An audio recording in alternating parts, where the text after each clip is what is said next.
Hello दोस्तों, video में आपका स्वागत है। मैं हूं राकेश कुमार और आप देख रहे हैं GIS NCERT।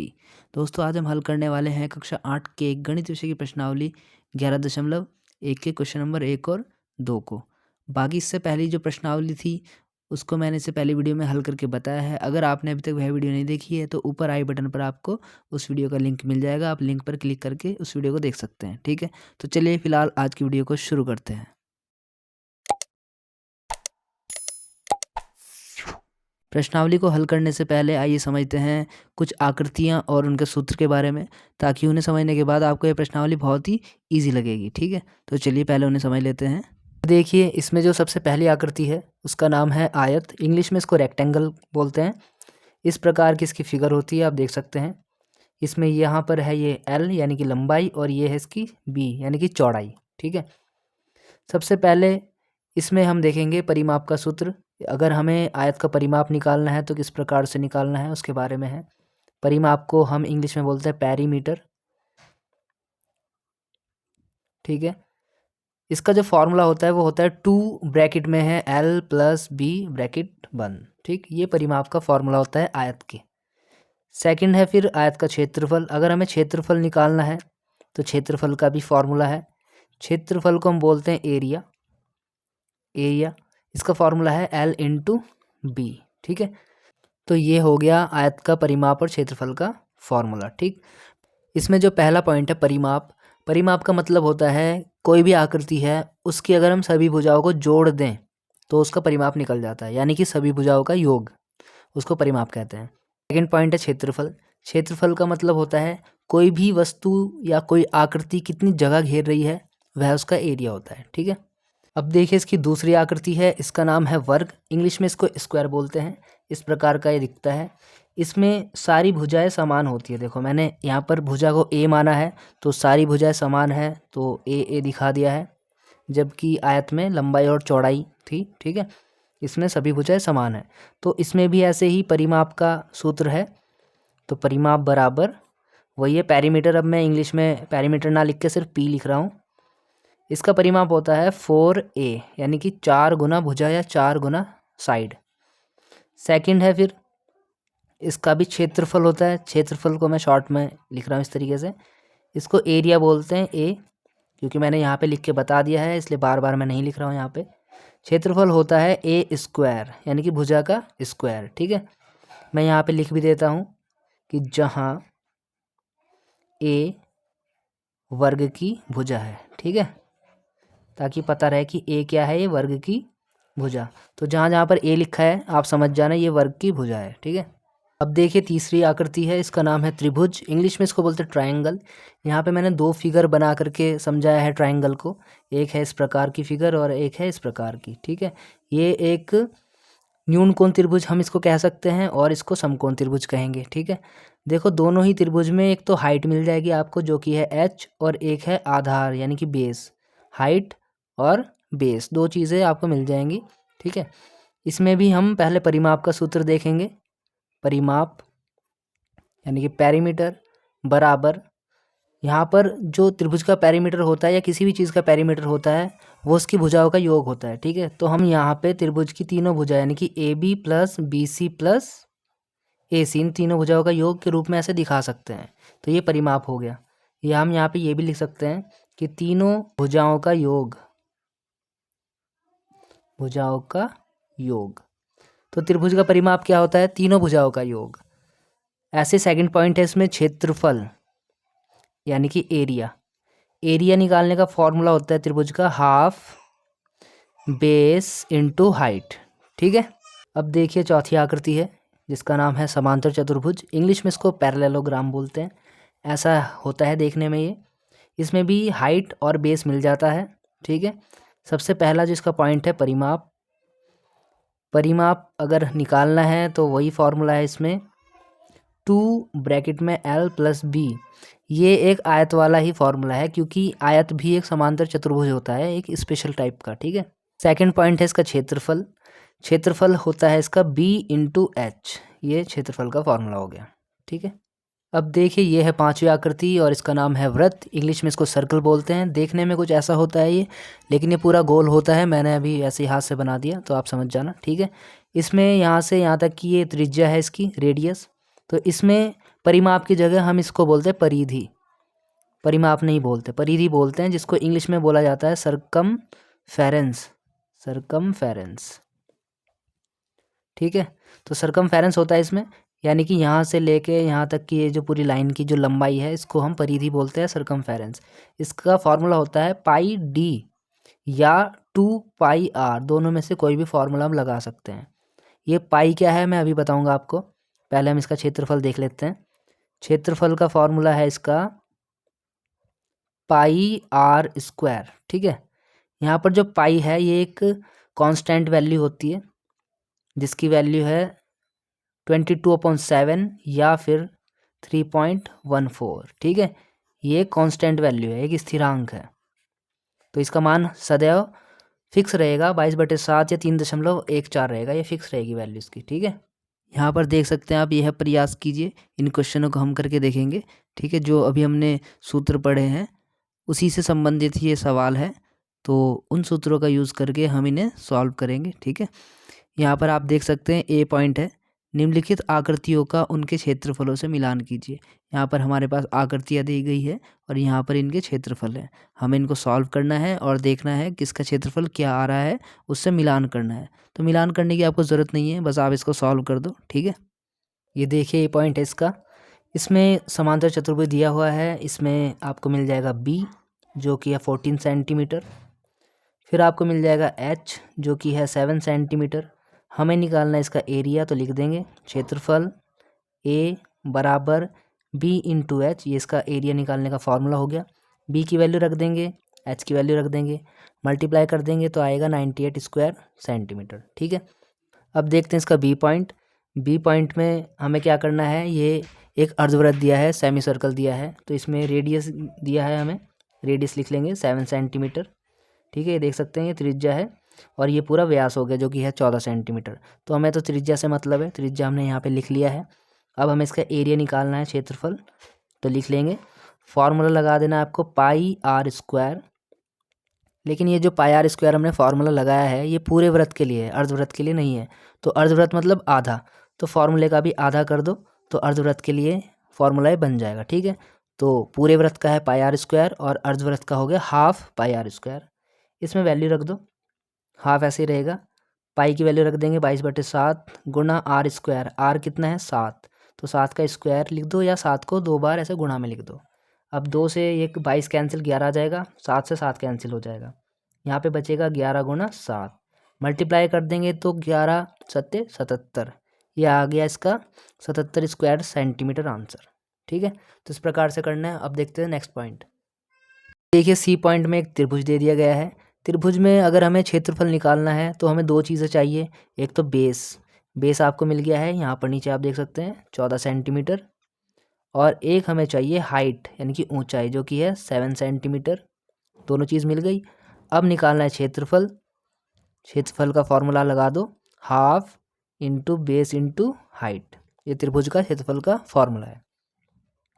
हाफ ऐसे ही रहेगा, बी 14 ऐसे रहेगा, एच 7 सेंटीमीटर।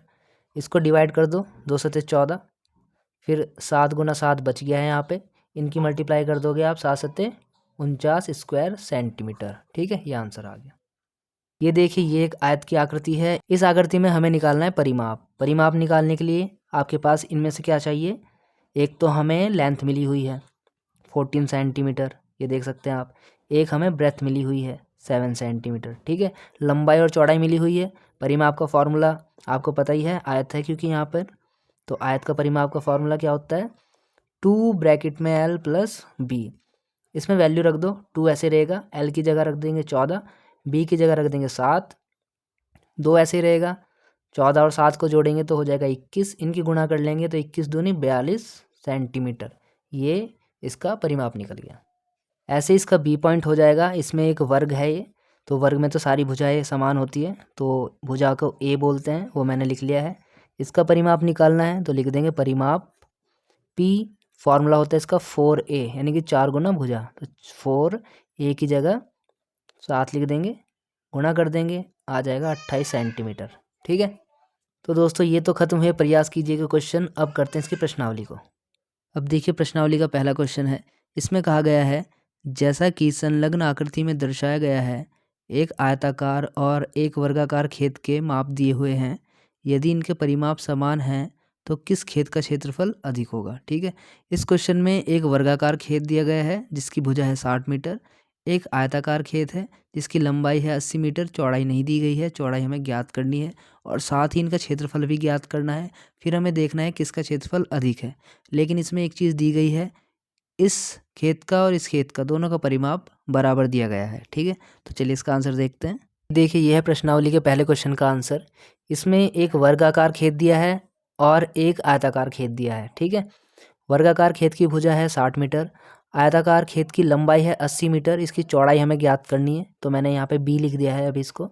और क्वेश्चन में एक चीज़ और दी गई है, इन दोनों का परिमाप, इन दोनों का परिमाप जो है सेम है बिल्कुल। ठीक है, जो परिमाप इसका है वही परिमाप इसका है, दोनों का परिमाप सेम है। तो सबसे पहले इसमें हम लिखेंगे वर्गाकार खेत की भुजा। ठीक है, तो वर्गाकार खेत की भुजा कितनी हमने मान ली, ए है 60 मीटर। ठीक, ऐसे ही आयताकार खेत की लंबाई,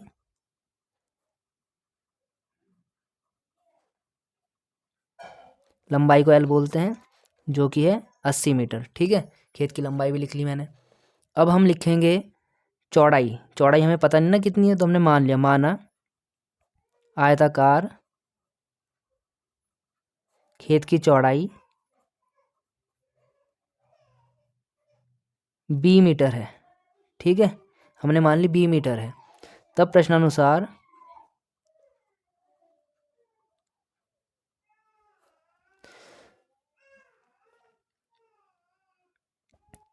आयताकार खेत का परिमाप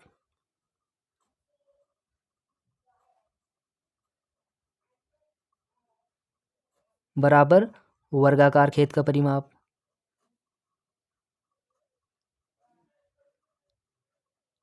ठीक है, दोनों का परिमाप बराबर दिया हुआ है क्वेश्चन के अंदर।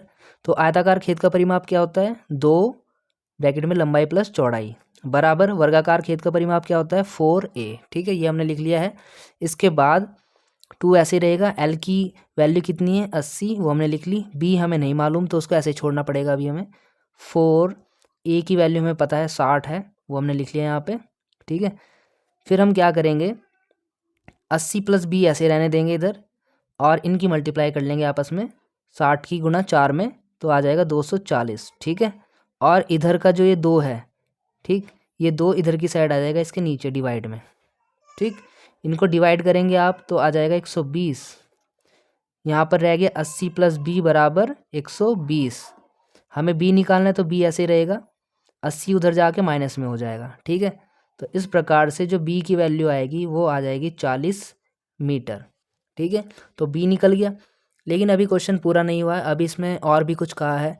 अभी पूछा है कि इस खेत का क्षेत्रफल और इस खेत का क्षेत्रफल, दोनों का क्षेत्रफल निकालो और बताओ कि किसका क्षेत्रफल अधिक है। ठीक है, इसके लिए हम क्या करेंगे, लिखेंगे यहाँ पे वर्गाकार खेत का क्षेत्रफल, इसको मान लेते हैं A1। ठीक है, तो वर्गाकार खेत का क्षेत्रफल निकालने के लिए फॉर्मूला लगा देंगे भुजा गुणा भुजा या ए स्क्वायर वाला। ठीक है, हमें पता है भुजा कितनी है उसकी 60, उसका स्क्वायर कर दो तो आ गया 3600 स्क्वायर मीटर। ठीक, ऐसे ही आयताकार खेत का क्षेत्रफल निकाल लो, आयताकार खेत का क्षेत्रफल, इसको बोल देना है A2। ठीक है, तो इसका फॉर्मूला क्या होगा, लंबाई गुणा चौड़ाई, क्योंकि ये आयताकार है तो लंबाई कितनी है 80 मीटर, चौड़ाई कितनी है अभी हमने निकाली है 40 मीटर। ठीक है, इनकी वैल्यू रख दी, अब इनकी मल्टीप्लाई कर दो आपस में, ये आ जाएगा 3200 स्क्वायर मीटर। ठीक है, अब चूंकि आप देख सकते हैं A1 बड़ा है A2 से, ठीक है, A1 बड़ा है ना A2 से, तो इसका मतलब क्या हुआ कि वर्गाकार खेत का क्षेत्रफल अधिक है। तो लिख देंगे अतः वर्गाकार खेत का क्षेत्रफल अधिक है। ठीक है, तो यही पूछा था क्वेश्चन में कि एक तो हमें चौड़ाई बतानी थी आयताकार खेत की, और दूसरी चीज़ पूछा था किसका क्षेत्रफल अधिक है इन दोनों में से, आयताकार खेत का क्षेत्रफल अधिक है या वर्गाकार खेत का क्षेत्रफल अधिक है। ठीक है, तो इस प्रकार से करना था ये क्वेश्चन। अब देखते हैं इसका अगला क्वेश्चन। अब देखिए यह प्रश्नावली का दूसरा क्वेश्चन। श्रीमती कौशिक के पास चित्र में दर्शाए गए मापों वाला एक वर्गाकार प्लॉट है। जैसा कि आप आकृति में देख सकते हैं, यहाँ पर एक वर्गाकार प्लॉट है ये। ठीक है, वह प्लॉट के बीच में एक घर बनाना चाहती है। प्लॉट के बीच में एक घर बनाया हुआ है, जैसा कि आप देख सकते हैं। घर के चारों ओर बगीचा विकसित किया गया है।